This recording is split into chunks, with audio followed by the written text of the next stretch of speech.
咦？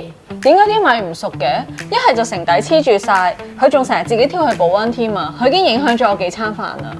咁不如我哋去揾師傅睇下咩原因都好。師傅，咦？哦，今次話電飯煲。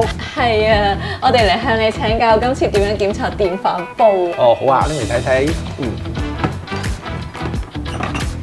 好多家庭都遇到類似情況，電飯煲常見失靈，可以歸納為3大類。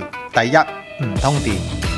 如果插頭線路有破損就要更換，溫度保險絲燒咗要換。萬用錶係用嚟量度發熱盤，如果阻值唔啱或者開路就要換發熱盤㗎啦。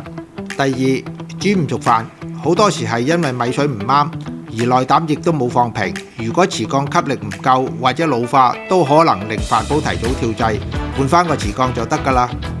第三，保溫功能失靈，好多時係保溫開關損壞、按鍵失靈或者電路鬆脱。呢個時候可以用萬用錶量度保溫電路，如果斷路就要更換保溫發熱線或者開關掣啦。如果不停咁煲，唔識跳去保溫模式，呢啲情況要即刻停用。下次發現電飯煲出問題，不如試下自己檢查啦。